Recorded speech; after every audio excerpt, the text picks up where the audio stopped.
Une autre cause qui peut faire qu'un homme soit réellement joyeux,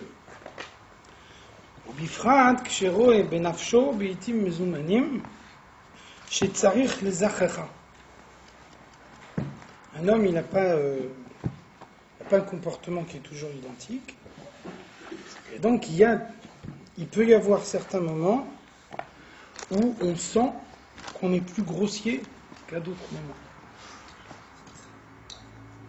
Donc en général, quand on sent qu'on est grossier, c'est a priori une cause de découragement. Je veux dire, je n'ai pas le comportement que je devrais avoir, etc. Donc le Tanya il nous dit au contraire, le fait de sentir qu'on est grossier, c'est un moyen de se réjouir. Parce que le fait qu'on sent qu'on est grossier, c'est comme un message que la Neshama envoie en disant maintenant c'est le moment de se raffiner. C'est le moment est propice pour arriver à se raffiner soi-même. On a vu déjà que quand quelqu'un il a faim, on a l'impression que la faim c'est une sensation purement physique, et de même la satiété quand on n'a plus faim, c'est aussi une sensation physique. Donc la Chassidoute, elle nous dit qu'en réalité ce sont des sensations qui sont purement spirituelles. Le fait qu'on n'a pas faim, quand on n'a pas faim, c'est-à-dire qu'on ne mange pas. Donc ça veut dire, si le fait de sentir que le corps il n'a pas faim, c'est un moyen de dire, si maintenant on mangeait quelque chose, alors il n'est pas sûr qu'on serait capable d'apporter l'élévation au nitsut qui est à l'intérieur de cet aliment. Inversement, quand on a faim, ça veut dire c'est maintenant qu'il faut manger, parce que maintenant on est en condition pour faire en sorte que si on mange un aliment maintenant, cet aliment il va apporter l'élévation. Donc c'est valable dans le domaine de la faim, c'est valable également dans le service de Dieu. Donc vous voyez tout le paradoxe, l'idée elle est intéressante. Vous avez l'impression à un moment de vous trouver tout en haut. J'ai fait une très bonne tfila, j'ai étudié la Torah, j'ai vraiment bien compris, je me suis mis dedans, j'ai pensé toute la journée à ce que j'ai étudié, etc. Donc ça veut dire, a priori, je suis dans un moment où je suis en haut. Le Tanya, il nous dit c'est le contraire. Ça veut dire ça ne veut pas dire qu'il faut se désengager, mais ça veut dire c'est pas le moment de monter encore plus haut. Le fait de sentir tout ce que je fais, c'est aussi un moyen de dire je suis arrivé au maximum. Maintenant, dans ce moment précis. Par contre, à un autre moment, mon comportement ne me plaît pas à moi-même. Je suis déçu de moi-même. J'aurais voulu prier beaucoup mieux. Ma tfila d'aujourd'hui, je ne suis pas satisfait de ma tfila. J'ai étudié la Torah, j'ai essayé de me mettre la tête dedans, j'ai essayé de vraiment comprendre, etc. Finalement, j'ai rien compris. Donc vous voyez, a priori, c'est un motif de découragement. Donc le Tanya nous dit c'est le contraire. Ça veut dire que le moment, il est propice pour faire un effort supplémentaire, et l'effort supplémentaire, il va conduire plus haut. Et donc, comment est-ce qu'on peut suggérer à quelqu'un l'idée de dire fais un effort supplémentaire ? Justement, en lui montrant que ta situation actuelle, elle n'est pas satisfaisante. Donc, vous voyez que le fait de voir que quelque chose ne va pas dans son comportement, ça peut devenir un motif de joie si on se dit c'est le signe que maintenant, le moment de l'élévation, il est possible. Il y a une fois, un juif, il est venu voir le Tzemar Tzedek et il lui a dit moi je suis pas du tout je suis pas du tout attiré par l'étude de la Torah. Et donc je demande une bracha pour être attiré par l'étude de la Torah. Le Tzemar Tzedek il dit surtout ne change rien, reste comme tu es maintenant. Oui. Et le Tzemar Tzedek il dit malheureusement moi, je suis attiré par l'étude de la Torah. Donc, pour moi, c'est quelque chose de naturel. Si j'étudiais pas la Torah, ça me manquerait, etc. Par contre, quand est-ce que l'étude de la Torah, elle rapporte vraiment? C'est quand on se met toute la tête dedans, quand on fait vraiment un effort. Et donc, le Tzemar Tzedek, il dit, malheureusement, moi je suis attiré par l'étude de la Torah. Donc, j'ai jamais à faire un effort pour étudier la Torah. Parce que moi, pour moi, l'étude de la Torah, c'est une situation normale. Par contre, il lui dit, si toi, tu n'es pas attiré par l'étude de la Torah, tu penses que c'est difficile d'étudier la Torah, alors au contraire, c'est bien. Parce que ça veut dire que chaque fois que tu vas étudier la Torah, tu vas faire un effort. Chaque fois que tu vas étudier la Torah, tu es obligé de le faire par Kabbalatol. Tu le feras jamais par plaisir, tu le feras toujours par soumission. Et c'est là que l'étude, elle rapporte le plus. Là que l'étude, elle est la plus payante. Pourtant, le but, c'est d'intégrer les choses d'une manière naturelle. Justement, c'est dans le cas où il y a un effort que tu les intègres beaucoup plus. D'accord. L'effort, il permet d'intégrer beaucoup plus. C'est quelque chose que on voit souvent chez les enfants. Un enfant surdoué, quelque chose qu'il faut souhaiter à personne. Un enfant qui est surdoué, il ne fait pas d'effort. Parce que il comprend tout immédiatement, sans avoir besoin de faire un effort. Donc il ne fait pas d'effort. Et même quelqu'un qui est génial, à force de ne pas faire d'effort, il arrive un moment où il bloque. Et donc finalement, parce que depuis qu'il est tout petit, il comprend tout de suite, et après il s'ennuie parce que tous les autres dans la classe, ils ont besoin qu'on leur réexplique ou ils posent des questions, alors que lui, il n'a pas de questions à poser parce qu'il a tout compris tout de suite. Et donc il s'habitue depuis qu'il est tout petit, que tout vient naturellement, sans qu'on ait besoin de faire d'efforts. Et puis bon, ça va durer un certain nombre d'années, et puis il va y avoir nécessairement un moment où il va bloquer. Même l'intellect le plus génial du monde, il y a un moment où il bloque. Quand il bloque, il ne sait plus quoi faire. Parce qu'il n'a jamais été habitué de sa vie à faire un effort, et il ne sait pas comment ça marche. Inversement, un gosse qui est beaucoup moins doué, lui, il sera obligé de faire des efforts quand il est tout petit, et donc l'effort, il va devenir pour lui quelque chose de naturel. Le fait que l'effort, il devient naturel, ça fait qu'il n'aura jamais un blocage.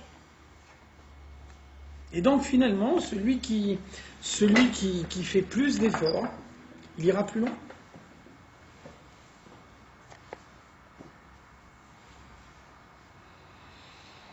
Shetzarich lezachecha, donc ça veut dire le fait que je suis pas content de moi.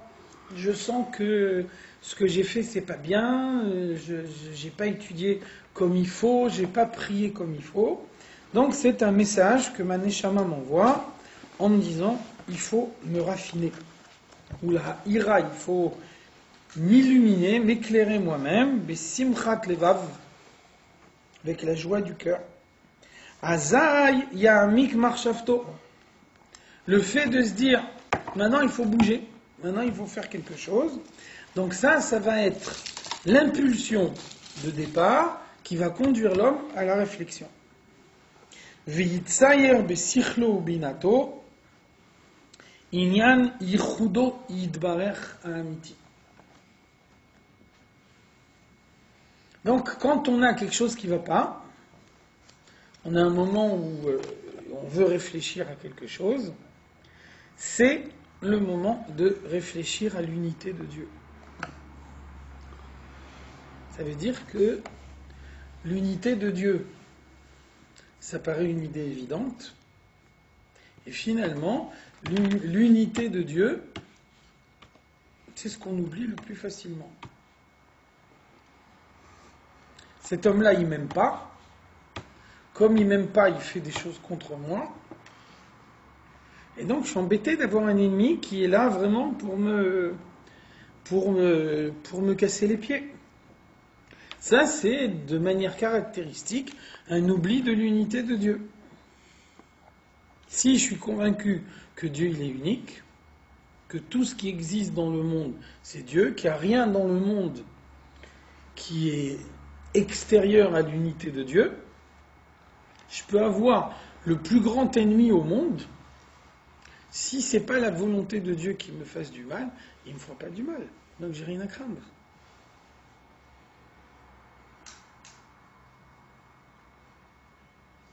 Je veux avoir tel travail ou obtenir telle chose ou telle autre chose, etc. Donc je vais mentir. J'essaie de dire quelque chose qui n'est pas la réalité. Avec un mensonge, j'ai plus de chances d'obtenir le travail que si je dis la vérité. Ça veut dire oublier l'unité de Dieu.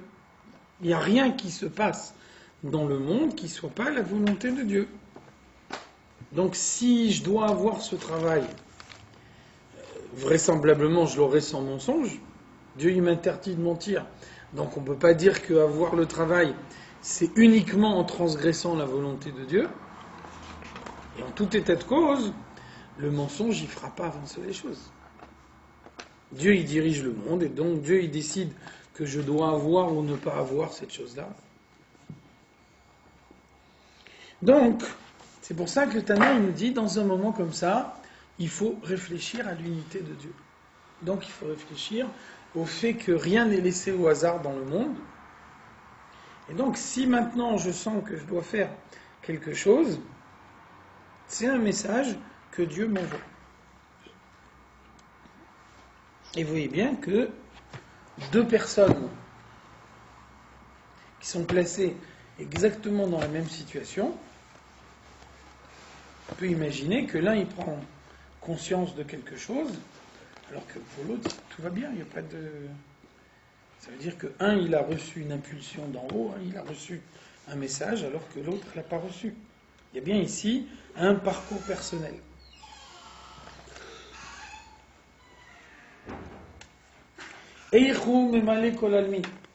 Je réfléchis que Dieu emplit tous les mondes. Elionim vetartonim. Les mondes supérieurs, comme le monde inférieur, ici en bas dans le monde. Veafilu meloch ol haaretz alazu hu kvodo yitvarech. Cette terre matérielle est emplie de l'honneur de Dieu. Il n'y a rien dans le monde qui soit étranger à la présence de Dieu. Dieu, il est partout. Chaque détail du monde est dirigé par Dieu. Kula kame kelo chashiv mamash. Par rapport à Dieu, tout est totalement insignifiant. Ça veut dire qu'il n'y a rien dans le monde qui a une existence indépendante, qui ait un pouvoir de décision, qui est capable de faire quelque chose contre la volonté de Dieu. Tout ce qui se passe dans le monde, c'est la volonté de Dieu.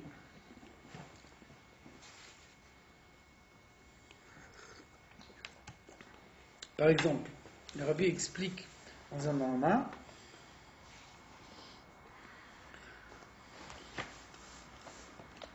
la Gemara nous dit que il y avait une discussion entre Dieu et les anges sur un certain problème de pureté et d'impureté. Et donc Dieu, il a un avis. Les anges, ils ont un autre avis. Et à ce moment-là, on décide d'aller voir comment les hommes, ils tranchent le din.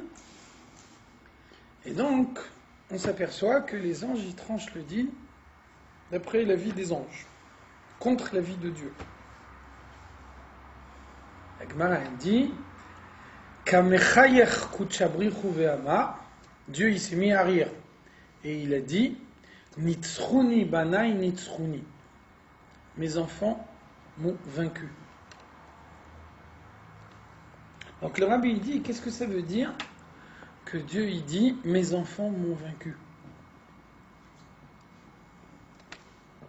Ça veut dire c'est la volonté de Dieu d'être vaincu par ses enfants. Dieu, il veut être vaincu par ses enfants. Donc ça veut dire, moi je peux penser, moi je décide délibérément, c'est pas vrai en l'occurrence, on ne peut pas dire que les Chachamim, ils ont fait exprès de trancher contre la vie de Dieu. Ils ont raisonné d'après le Sechel de la Torah, ils sont arrivés à la conclusion que cette plaie, elle est pure. En tout cas, la conclusion qu'ils ont adoptée, c'est le contraire de la conclusion de la Torah, de la conclusion de Dieu. La halakha, elle est tranchée d'après l'avis des Chachamim. Qu'est-ce que ça veut dire? Ça veut dire que Dieu, il a donné l'avis contraire exprès pour que les hommes aillent contre son avis. Donc vous voyez que même dans un cas comme ça, on ne peut pas dire les hommes utilisent leur libre arbitre. La Torah a fixé que Torah lo bashamaim. Donc ça veut dire la Torah elle a donné un pouvoir de décision aux Chachamim. Le Rabbi nous dit c'est pas comme ça qu'il faut le comprendre. Ça veut dire qu'il y a des fois où Dieu il dit le contraire exprès pour qu'on rétablisse. Ça sert à quoi Ça sert à quoi ces jeux? Ça sert à quoi? On a l'impression que c'est un jeu, quoi. Ça sert à quoi? Le Rabbi il dit, c'est écrit Kamechayer Kuchabrichu. Dieu il a ri. Le Rabbi il dit, quand est-ce qu'on rit? On rit quand on voit quelque chose pour la première fois.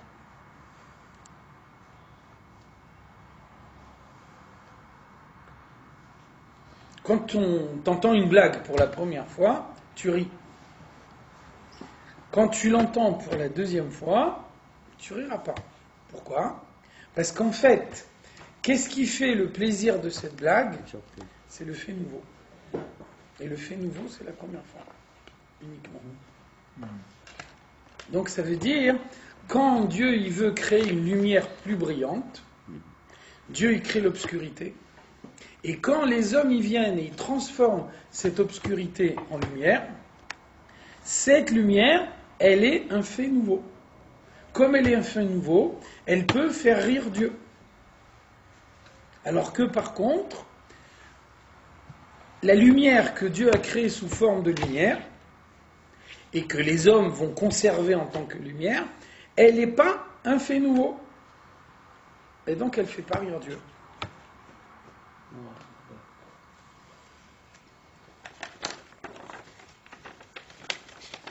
Donc vous voyez, c'est une idée très importante. On peut faire ici un faux pchat monumental sur la Gemara. Ça veut dire, on peut penser, qu'est-ce qu'elle nous dit la Gemara? La Torah, elle est donnée entièrement dans les mains des hommes. Donc les hommes, ils ont la possibilité d'aller contre la volonté de Dieu. Et c'est faux. C'est faux. En réalité, les hommes, ils vont arriver à la conclusion que Dieu a voulu, et Dieu lui-même, il a dit le contraire, uniquement pour que quand ils vont aboutir à cette conclusion elle soit beaucoup plus éclatante.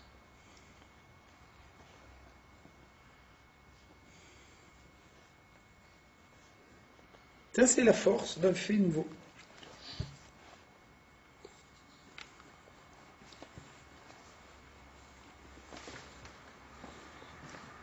Vehu levadohu balionim betartonim, donc il n'y a que Dieu qui existe, en haut et en bas. Mamash, kemo shehu levado kodem sheshet yimei brishit. Exactement comme Dieu était seul avant les 6 jours de la création. Donc ça, vous connaissez l'explication. On explique longuement dans la Chassidoute que la création à partir du néant, elle fait que la créature n'est jamais indépendante du créateur.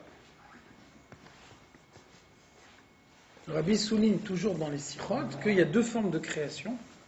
Il y a une création à proprement parler, une création à partir du néant, et une création qui est uniquement une transformation. Et le Rabbi nous dit, on voit qu'il y a une confusion dans toutes les langues du monde, puisque dans toutes les langues du monde, on emploie le mot créer pour les 2 choses à la fois. Alors qu'en hébreu, la création à partir du néant, ça s'appelle bria, et la création qui est une transformation, ça s'appelle yetzira. Et donc c'est fondamentalement différent, parce que yetzira, vous parlez de yetzira omanutit, une création artistique. création littéraire, une création musicale, une peinture. La peinture que le peintre il utilise, elle existait déjà avant qu'il fasse sa peinture. Les règles de la musique, elles existaient déjà avant que le compositeur il compose une musique. Donc finalement, il a fait une belle musique uniquement en mettant ensemble des choses qui existaient d'ores et déjà au préalable. Parce que les choses qu'il utilise existaient déjà au préalable, donc elles ont une existence indépendante de lui. Et donc le peintre il meurt, sa peinture elle continue à exister. Le musicien il meurt, sa musique continue à exister. Par contre, quand on parle de Bria, création à partir du néant, la création à partir du néant, c'est non pas un acte de création qui se passe à un certain moment, mais c'est une action permanente.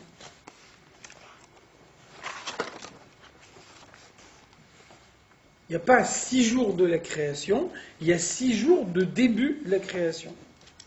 Quand on dit le 4e jour, Dieu a mis en place la lune et le soleil, en vérité, ça veut dire, à partir du 4e jour, Dieu remet en place en permanence la lune et le soleil. L'exemple qu'on donne toujours dans la Chassidoute pour comprendre ça, c'est quand on souffle sur un feu. Vous voyez que quand on souffle sur un feu, il y a des étincelles qui sortent. Vous prenez un soufflet, vous soufflez sur le feu, vous allez avoir en permanence des étincelles qui sortent. Maintenant, arrêtez le soufflet. Non seulement il n'y a plus d'étincelles qui sortent du feu, mais les étincelles qui sont sorties du feu pendant qu'il y avait encore le soufflet, elles vont réintégrer le feu. Qu'est-ce que ça veut dire ? Ça veut dire que souffler une seule fois avec le soufflet, ça n'a pas créé des étincelles. Ça introduit un processus de fabrication d'étincelles. Si à un certain moment, on décide d'interrompre le processus, c'est fini, il ne se passe plus rien. Donc c'est de cette façon-là que Dieu a créé tous les mondes. Dieu a créé les mondes de telle façon que les mondes n'ont pas d'existence indépendante. Il y a une action permanente de Dieu pour maintenir la création. Donc vous voyez bien que si on dit un tel il veut me faire du mal, ou alors en mentant je vais arriver à avoir le travail, ça revient à dire Dieu a donné la Torah, et puis à cet instant précis où je me présente devant le patron, où je me présente devant celui qui ne m'aime pas, Dieu recrée le monde à partir du néant dans un état qui va contre sa volonté. Vous voyez qu'on aboutit à un non-sens. Donc c'est la raison pour laquelle on dit ici, dans un cas comme ça, il faut réfléchir à l'unité de Dieu. Et finalement, tous les écarts de la part de l'homme, c'est un oubli de l'unité de Dieu.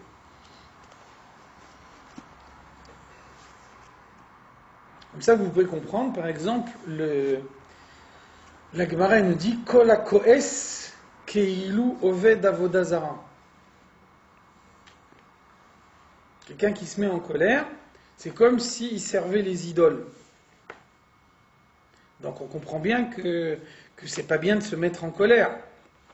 D'un autre côté, ça paraît peut-être un peu exagéré de dire au moment où je me mets en colère, je deviens idolâtre. Donc qu'est-ce qu'elle veut nous dire ici, la Gemara ?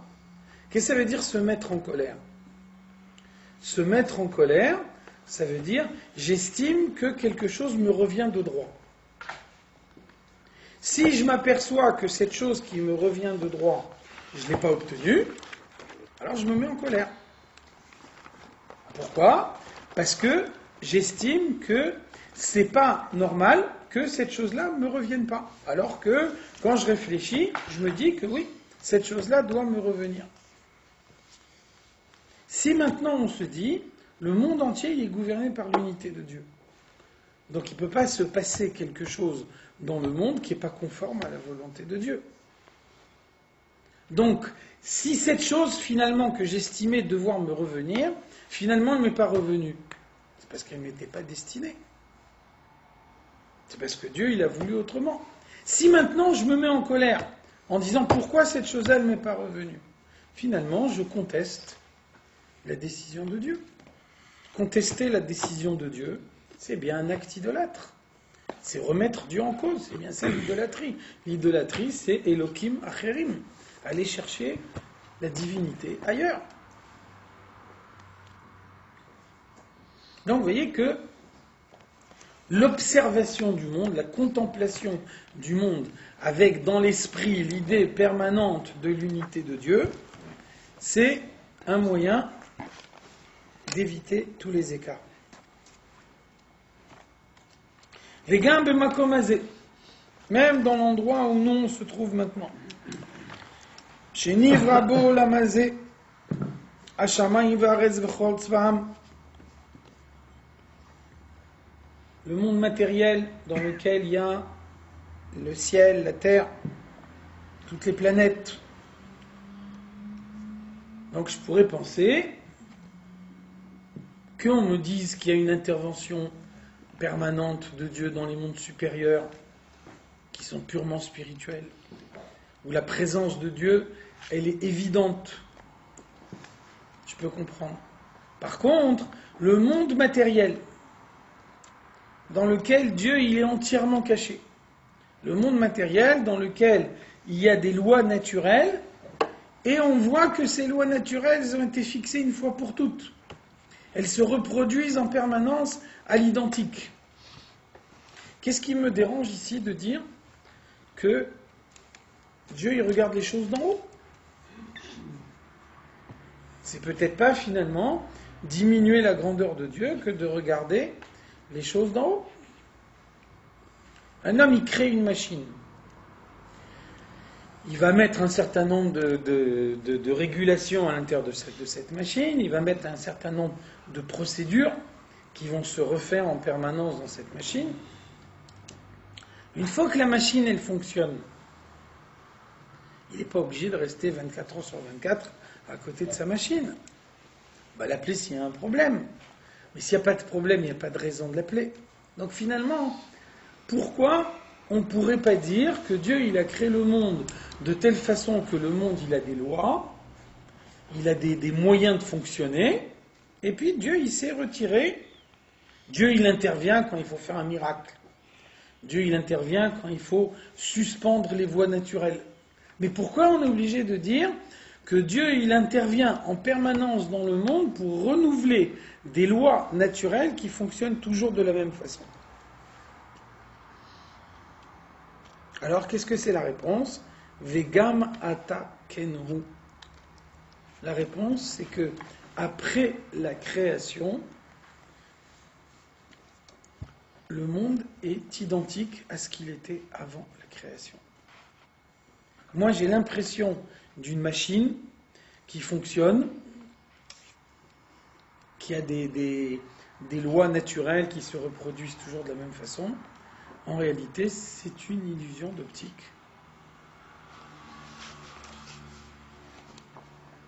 La machine, elle existe que dans l'imaginaire des hommes. La preuve que la machine, elle existe que dans l'imaginaire des hommes, c'est que si à l'instant suivant, Dieu décide de ne pas recréer la machine, elle redevient néant, comme elle était auparavant. Ce qui veut bien dire que le monde n'a pas d'existence réelle. C'est pour ça qu'on pose la question dans la Chassidoute, est-ce que le monde existe vraiment ou pas? Est-ce que le monde est purement et simplement une illusion d'optique? Ou alors, est-ce que Dieu a créé le monde en lui donnant une existence véritable? Et là, la Chassidoute, elle nous dit, la réponse, c'est les deux choses à la fois. Pendant que le monde existe, pendant que Dieu renouvelle la parole de la création, le monde il n'existe pas de façon indépendante, il existe par la parole de Dieu, Mais à n'importe quel moment, Dieu pourrait arrêter de prononcer la parole de la création, et à ce moment-là, le monde y redeviendrait néant comme il était a priori, dans une façon comme s'il n'avait jamais existé. Donc le monde, il a les deux aspects à la fois. Il y a d'un côté l'intervention de Dieu qui en fait une existence véritable, et d'un autre côté, il y a cet aspect d'illusion d'optique qu'on ne peut pas retirer. Parce que le monde n'existe pas réellement. À n'importe quel moment, il pourrait retourner vers le néant et ne pas exister. Donc, imaginez maintenant, qu'est-ce que ça veut dire d'avoir dans le monde une existence objective allant contre la volonté de Dieu, alors que ce monde peut retourner au néant à n'importe quel instant. Ça n'a pas de sens. Si vous avez un aspect du monde qui va contre la volonté de Dieu, et que Dieu décide, la Torah ne nous dit pas qu'il va le faire, mais dans l'absolu ça reste possible à tout moment, Dieu décide de ne pas renouveler le monde. Dieu décide, à l'instant suivant, le monde retourne au néant. Qu'est-ce qui devient cet élément du monde qui va contre la volonté de Dieu? Comment on peut le comprendre? Et donc, vous voyez qu'on est obligé de dire que cet élément, il n'existe pas. Il n'a pas d'existence réelle. Donc, il ne peut pas y avoir un seul aspect du monde. Vous voyez que c'est pas quelque chose que... C'est pas quelque chose qu'on a besoin de faire appel à la Emouna. C'est quelque chose qu'on peut comprendre logiquement. Dans la Chassidoute, on nous dit que la Emouna, elle commence avec Sovev Kol Almin. En dessous de Sovev Kol Almin, donc au niveau de Memale Kol Almin, il n'y a pas de Emouna. Memale Kol Almin, c'est quelque chose de parfaitement logique. L'existence de Dieu, elle est logique. Il n'y a pas, on n'a pas encore inventé de système autorégulé. Ça n'existe pas. Dès l'instant où il y a un système, il doit y avoir nécessairement quelque chose qui régule le système. Aucun système, même le plus perfectionné que vous pouvez imaginer, il est à l'abri d'une panne, d'un imprévu, de n'importe quoi qui peut se produire à un moment et tout empêcher de fonctionner. Donc quand vous voyez un système qui fonctionne pendant des millénaires et qu'il n'y a pas de blocage, donc on est obligé de dire logiquement qu'il y a quelqu'un qui régule le système. Ça s'appelle Memale Kol Almin. Donc vous voyez que quand on fait appel à Memale Kol Almin, on ne fait pas appel à la notion de foi. Là, c'est quelque chose de logique. Après, une fois qu'on admet l'idée que Dieu, il intervient dans la création pour réguler le système, après la Torah, elle nous dit, ce que tu vois, Dieu en tant que régulateur de système, ça c'est l'aspect le plus limité, le plus accessoire et le plus superficiel de Dieu. Mais Dieu, il est infiniment plus haut que tout ça. Là, je ne comprends plus. Là, ça dépasse ma compréhension. Moi, tout ce que je vois, c'est le monde. Le monde qui fonctionne, etc. Maintenant, quand on dit ce que tu vois avec tes yeux, c'est uniquement une infime partie des choses, en réalité, ça se passe infiniment plus haut que ce que tu vois avec tes yeux, c'est clair que là, ça dépasse ma compréhension. C'est à ce moment-là, que la foi intervient. Et vous voyez qu'avant de faire appel à la foi, il y a d'abord une première approche logique. Donc ce que le Tanya nous dit ici, c'est que cette première approche logique, elle est suffisante, ce qui ne veut pas dire qu'on doit s'arrêter là, elle est suffisante pour éviter tout écart. L'approche logique, elle me dit que Dieu intervient en permanence dans le monde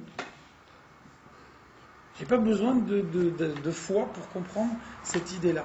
C'est une idée qui est purement logique. Donc si Dieu il intervient en permanence dans le monde, ça veut dire qu'on ne peut pas imaginer que le monde il intègre quelque chose qui va contre la volonté de Dieu. Donc ça veut dire si je pense que tel homme parce qu'il m'aime pas il va me faire du mal, ou bien tel patron parce que je vais lui dire un mensonge il va m'embaucher, j'introduis dans le monde un élément qui va contre la volonté de Dieu, qui n'a pas sa place dans le monde. Donc là, je m'écarte de l'analyse logique. Parce que l'analyse logique, en faisant vraiment abstraction de la foi, en ne cherchant pas plus haut, l'analyse logique primaire de base, elle est suffisante pour me dire que imaginer que quelque chose dans le monde va à l'encontre de la volonté de Dieu, c'est une idée absurde.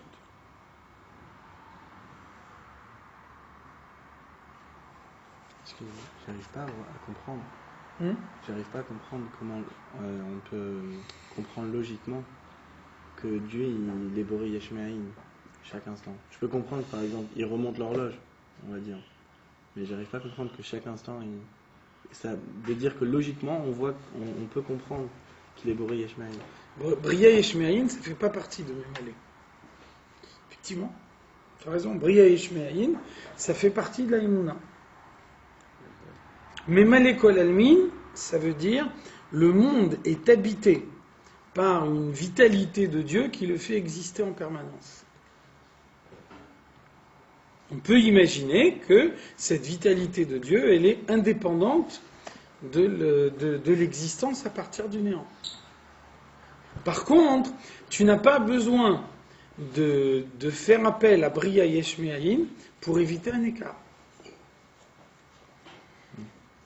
Même si tu prends comme le Dieu qui remonte la montre, ça veut dire qu'il le fait uniquement de façon occasionnelle, mais ça suppose également que chaque fois qu'il y a une panne, que chaque fois qu'il y a quelque chose qui ne va pas, il intervient. Ça suffit pour supprimer tous les écarts.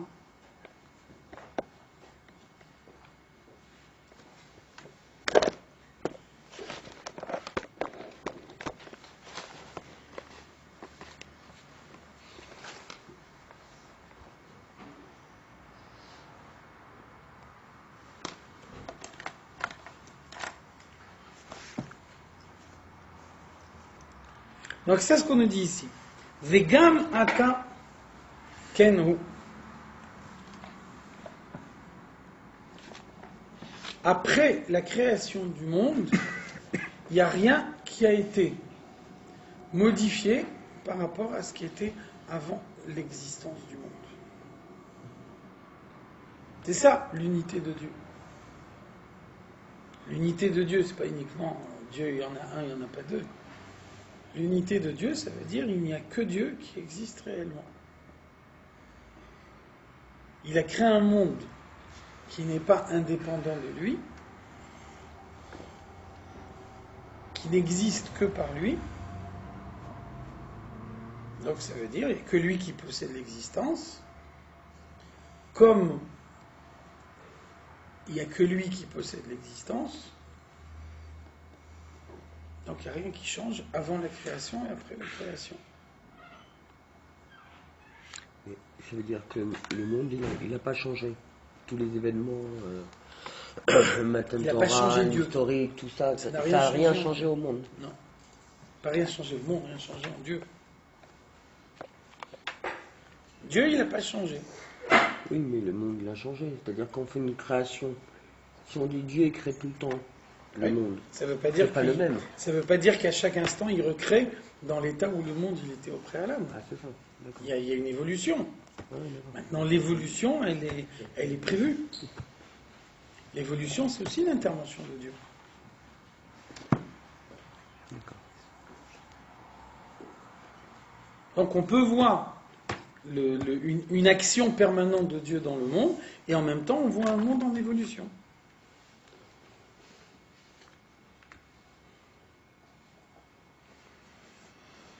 Un exemple pour illustrer cette idée. La Gemara se pose la question, est-ce que un fœtus, il a une existence indépendante ou pas? Est-ce que l'enfant et sa mère, c'est deux existences différentes, ou bien est-ce qu'ils ont la même existence?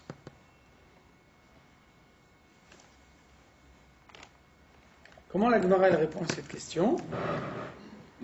La Gemara elle nous dit ou ochel maché ochelet imo. Le fœtus, il se nourrit de ce que se nourrit sa mère. Donc vous voyez que là aussi c'est paradoxal. La question qui a été posée, elle portait sur l'existence. Et là on nous répond sur la nourriture. La nourriture, c'est un des aspects de l'existence. Pourquoi est-ce que c'est la nourriture qui est déterminante pour savoir si l'enfant il a une existence indépendante ou pas? Donc vous voyez, la réponse, c'est que si la mère elle ne mange pas, l'enfant il ne mange pas non plus.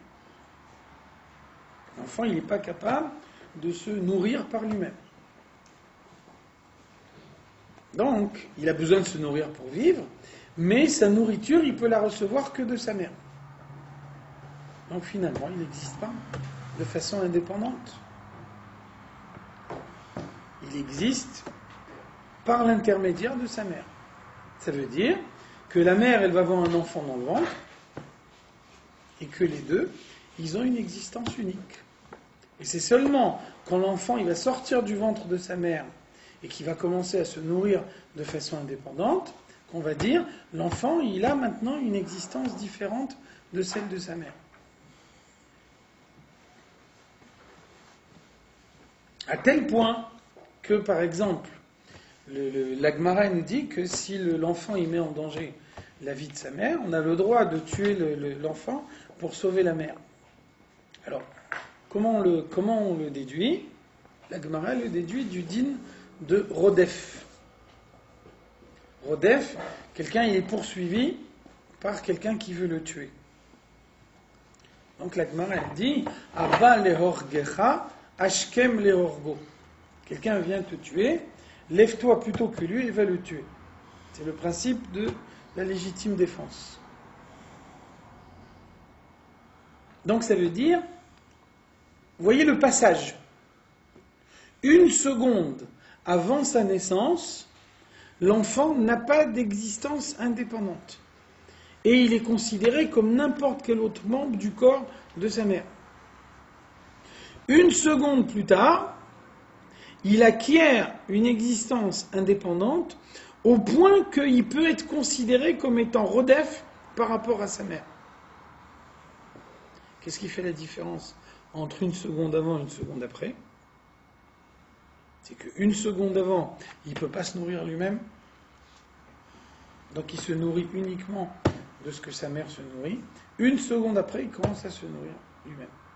Dès l'instant où il se nourrit lui-même, il peut devenir celui qui veut tuer sa mère. Et à ce moment-là, on va tuer l'enfant pour sauver la vie de la mère en considérant qu'on est dans un cas de légitime défense. Donc vous voyez ici la définition d'une existence indépendante. Qu'est-ce qu'on peut appeler une existence indépendante? C'est quand aucun des paramètres qui caractérisent la première existence n'a besoin d'intervenir dans la seconde. Dans le monde, ça n'est jamais le cas. Le monde n'a jamais d'existence indépendante. Le monde, c'est en permanence l'action de Dieu qui le conduit à l'existence. Donc ça veut dire, de même que entre une femme qui est enceinte et une femme qui n'est pas enceinte, il n'y a pas de différence d'existence. Dans un cas comme dans l'autre, on parle d'existence unique. De la même façon, Dieu crée le monde de telle façon que ce monde n'a pas d'existence indépendante. Donc, le monde n'existe pas réellement. Donc, le monde n'a rien changé chez Dieu. Donc, Dieu est resté identique après la création à ce qu'il était avant la création. C'est ça ce que ça veut dire, l'unité de Dieu. L'unité de Dieu, c'est pas Dieu est un, il n'y en a pas deux, ce serait tautologique comme idée. L'unité de Dieu, ça veut dire rien n'est extérieur à Dieu. Il n'existe pas dans le monde d'existence qui soit une existence indépendante. מפני שכל הנבראים בטלים אצלו במציאות ממש, toutes les créatures sont totalement soumises à Dieu. Elles n'ont aucune latitude, elles n'ont aucune existence indépendante, elles n'ont aucun pouvoir de décision, aucune possibilité d'agir de manière indépendante. כי ביטול אותיות הדיבור והמחשבה במקורן ושורשן. Donc ça c'est un exemple qu'on cite souvent dans la Chassidoute et qui illustre bien ce qu'on veut dire ici, c'est l'assujettissement du Koach HaDibur par rapport au Koach HaMachshava. Qu'est-ce que ça veut dire? Vous avez une pensée dans votre tête. Vous avez envie d'expliquer quelque chose à quelqu'un, donc vous réfléchissez, et puis l'idée que vous voulez exposer à quelqu'un, elle est claire dans votre tête. Quand vous avez cette idée clairement dans la tête, vous essayez de l'expliquer à quelqu'un. Est-ce que vous avez besoin d'une réflexion préalable pour dire maintenant je vais utiliser tel mot, maintenant je vais dire tel autre mot. Quand j'explique telle chose, il faut que je dise tel mot plutôt que tel mot. Et bien que dans la pratique, vous n'avez pas cette réflexion-là. À partir du moment où l'idée est claire dans votre tête, les mots ils viennent d'eux-mêmes. Ça veut dire le fonctionnement de la parole, il est fait de telle façon que vous n'avez pas besoin de réfléchir quel mot je vais dire maintenant, quel mot je vais dire maintenant, qu'est-ce que j'ai besoin d'employer comme mot pour exprimer telle idée. Vous ne posez jamais ces questions-là. Vous pensez à une certaine idée, et les mots qu'il faut utiliser pour expliquer cette idée, ils viennent d'eux-mêmes. Pourtant, vous voyez bien que Koach HaMachshava et Koach HaDibur, c'est deux forces complètement indépendantes l'une de l'autre. Tellement indépendantes l'une de l'autre que le Harizal il nous dit qu'il a fait une sieste un Shabbat après-midi et que pendant sa sieste, il a pensé à un pirouche de toute la Torah. Et il a dit ce qu'il a eu dans son esprit pendant les 2 heures où il a dormi. S'il devait l'exprimer par la parole, il aurait besoin de 70 ans. Donc il y a une telle distance entre Koach HaMachshava et Koach HaDibur que quelque chose qu'on peut trouver en 2 heures dans Koach HaMachshava, il faudra 70 ans pour l'exprimer dans Koach HaDibur. Donc, a priori, on peut penser Koach HaMachshava et Koach HaDibur, c'est 2 choses complètement différentes. Donc, il y a des mots de la pensée et il y a des mots de la parole. Il y a aussi des mots dans la pensée. Pas que dans la parole qu'il y a des mots, dans la pensée aussi il y a des mots. La preuve qu'il y a des mots dans la pensée, essayez de réfléchir dans une langue différente que celle que vous manipulez d'habitude, vous allez voir que votre réflexion va être considérablement ralentie. C'est la preuve que même dans la pensée, il y a des mots. Donc, on pourrait se dire, il y a des mots de la pensée, il y a des mots de la parole, il y a une distance énorme entre les uns et les autres. Donc, même si les mots de ma pensée, ils sont clairs dans ma tête, avant de passer des mots de la pensée aux mots de la parole, il faut que je me dise, il faut que je me pose la question, quel mot je vais utiliser pour telle chose, et quel mot je vais utiliser pour telle chose, et quel mot je vais utiliser pour telle autre. Dans la pratique, vous voyez que ça ne se passe pas comme ça. Bien que les mots de la pensée et les mots de la parole soient complètement différents, lorsque vous avez les mots de la pensée dans votre esprit, les mots de la parole, ils viennent d'eux-mêmes. Pourquoi ? Parce que le Koach à Dibour est soumis au Koach à Marshava. C'est deux choses différentes. Koach à Marshava et Koach à Dibour, c'est deux choses complètement différentes. Mais le Koach à Dibour est soumis au Koach à Marshava. La preuve que le Koach à Dibour est soumis au Koach à Marshava, si vous avez quelqu'un qui parle sans avoir réfléchi au préalable, comme ça peut arriver des fois, qu'est-ce qui va se passer dans ce cas-là? Les paroles sont incohérentes.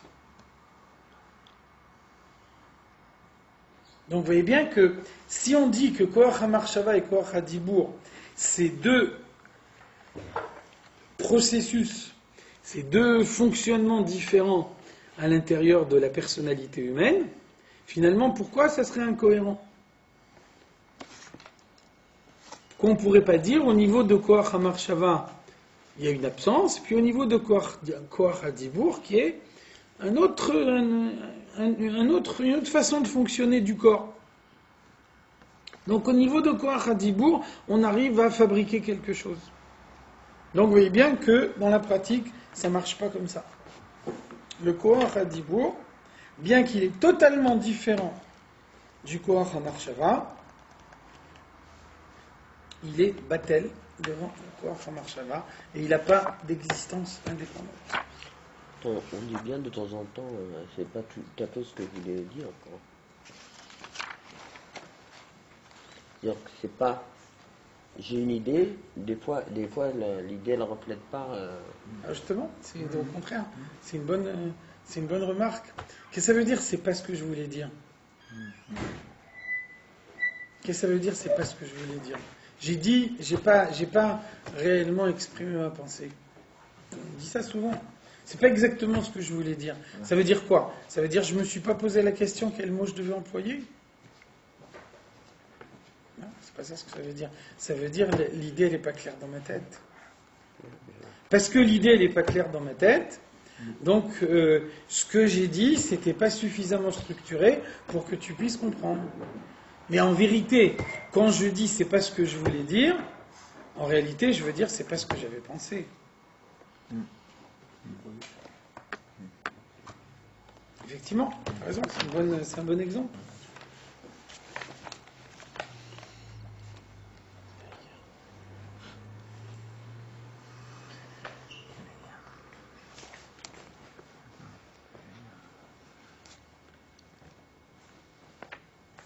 Alors pourquoi on choisit cet exemple de la relation entre Koach HaMarshava et Koach HaDibour? C'est parce qu'en réalité, cet exemple, il nous apporte quelque chose d'énorme. D'un côté, on dit que le Koach HaDibour, il est batté devant le Koach HaMarshava. Donc le Koach HaDibour, il est là uniquement pour refléter le Koach HaMarshava. D'un autre côté, qu'est-ce que vous voyez dans la pratique? Que bien souvent, le fait de dire une idée avec des mots, ça permet de mieux comprendre que quand l'idée elle est uniquement dans sa pensée. Vous voyez bien que vous rentrez dans le zal d'une yeshiva, tous les bachorim vous étudient à voix haute. Donc c'est assourdissant. Et finalement, pourquoi il n'y a pas le silence absolu? Pourquoi on n'étudie pas uniquement par la pensée? C'est parce que la parole, elle permet de comprendre les choses plus clairement que la pensée. C'est la raison pour laquelle, bien que dans l'absolu, la parole, elle est faite pour s'adresser à quelqu'un d'autre, il y a des fois où vous vous parlez à vous-même, à voix haute. Ça ne veut pas dire nécessairement qu'on est devenu fou. C'est le fait de se parler à soi-même, ça veut dire que exprimer les choses par la parole, c'est les faire descendre plus bas Et donc, c'est introduire un détail qu'on n'avait pas dans la pensée. Rappelez-vous tout à l'heure le rapport entre 2 heures et 70 ans. Et donc, plus on rentre dans le détail, et plus les choses elles se précisent. Alors là, on ne comprend plus. D'un côté, on nous dit Koach Hadibour, il est battel devant le Koach HaMachshava. Et le Koach Hadibour, il permet que d'exprimer ce qu'il y a d'ores et déjà dans Koach HaMachshava. S'il n'y a pas la relation entre Koach Hadibour et Koach HaMachshava, à ce moment-là, la parole elle est incohérente. Et d'un autre côté, on nous dit attention, quand l'idée elle vient dans la parole, elle est beaucoup plus claire que dans la pensée. Et si elle n'est pas claire dans la pensée, comment elle peut être clarifiée par la parole? Comment on voit le bitoul? Le bitoul, ça veut dire j'ai rien de moi-même.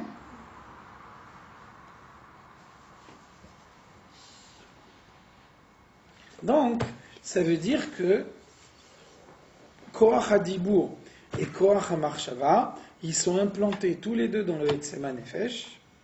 Comme dans le Etzem HaNefesh, le Koach Hadibour, il est plus haut que le Koach HaMachshava, ce qui explique qu'il soit descendu plus bas. Donc, le Koach Hadibour, il est capable de faire descendre dans la parole des choses qu'on n'avait pas comprises au niveau de la pensée. Qu'est-ce que ça veut dire pour ce que nous on veut montrer ici? Ça veut dire que Olam Hatzilut, le monde d'Hatzilut, ça s'appelle Olam HaAchdut. Chaque détail du monde d'Hatzilut, il reflète la présence de Dieu. Donc l'unité de Dieu en Hatzilut, elle est évidente. Quand on arrive dans le monde matériel, alors on voit une multitude de détails dans le monde. Une multitude d'aspects différents. Exactement le contraire de ce qu'il y avait en Hatzilut. Une multitude de détails complètement différents les uns des autres. Et donc, comment cette multitude de détails qu'il y a dans le monde matériel ne remet pas en cause l'unité de Dieu?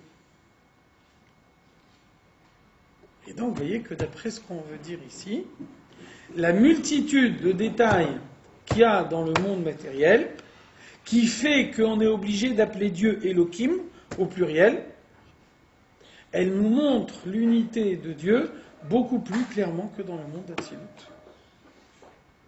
Pour reprendre l'exemple qu'on a dit avant, le monde d'Hatzilut c'est Koach HaMachshava, le monde matériel c'est Koach Hadibour. Et donc, de même que quand on fait descendre une idée dans Koach Hadibour, l'idée elle devient beaucoup plus claire que ce qu'elle est dans Koach HaMachshava, la présence de Dieu dans le monde matériel, elle est beaucoup plus claire que dans le monde d'Hatzilut.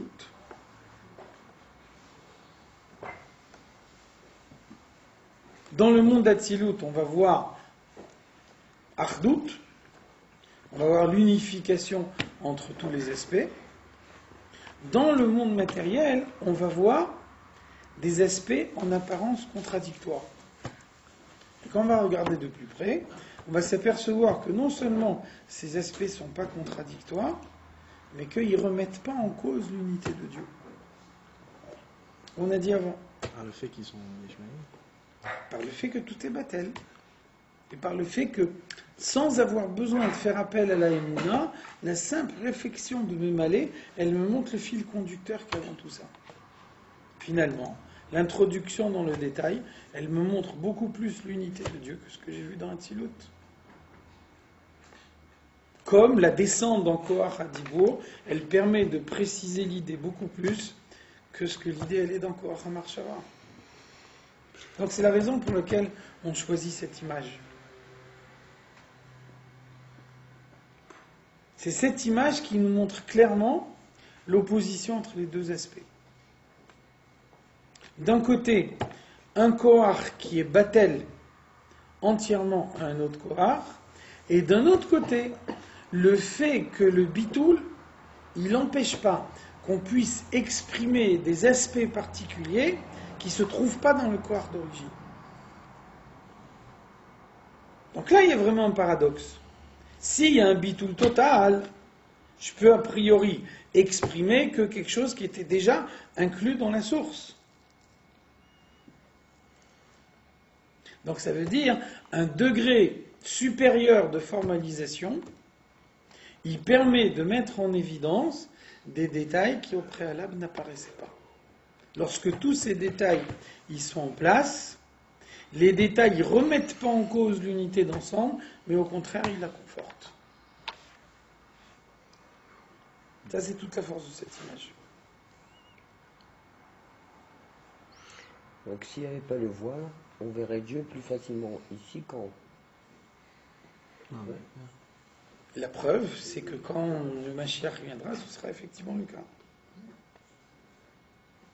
Donc si tu dis que quand le Mashiach viendra, ce sera effectivement le cas, et par ailleurs, on sait qu'il n'y aura pas une deuxième création, le monde, il va continuer à vivre sur la création qu'il y a eu pendant les 6 jours de la création, bien que ça s'appelle Eretz HaChadasha ve'Hashamaim HaChadashim Asher Ani Oseh. Mais le chidouche, il ne sera pas dans une façon que Dieu il aura besoin de refaire la création. Ça veut dire que ce résultat final, il existe d'ores et déjà maintenant. Mais on n'a pas encore eu la possibilité de le dévoiler. Le fait qu'on ne peut pas le dévoiler, c'est un manque de perception. C'est pas un manque de résultat.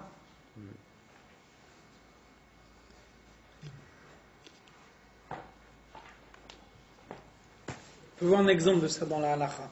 Il y a un principe dans la halakha, on dit Shinouy achoser le briato et no shinouy. Une modification qui va reprendre son aspect originel, c'est pas une véritable modification. Si on fait la shrita à un animal et qu'on trouve que l'animal il est malade, si c'est une maladie qui peut guérir dans les 12 mois qui viennent, on considère que déjà maintenant il n'est pas malade. Si la maladie elle est définitive, ça s'appelle un réel changement. Au début il était en bonne santé, maintenant il est malade définitivement, il n'y a aucune possibilité de le guérir, ça s'appelle un vrai changement. Par contre, si on nous dit il va guérir, ça veut dire que même lorsqu'il est malade, je considère qu'il ne l'est pas. A priori, c'est paradoxal. Tu regardes ses poumons, tu vas voir que maintenant, il est malade. Donc on pourrait dire, pour l'instant, il est malade, considère qu'il y a un changement, mais le changement, il est momentané. Ensuite, quand le changement il aura disparu, on reviendra à l'état initial. Donc le principe, c'est le shinui à choser les briato et no shinui. Dès l'instant où on revient à l'état d'origine, même au moment où il y a un changement, le changement il n'est pas un véritable changement.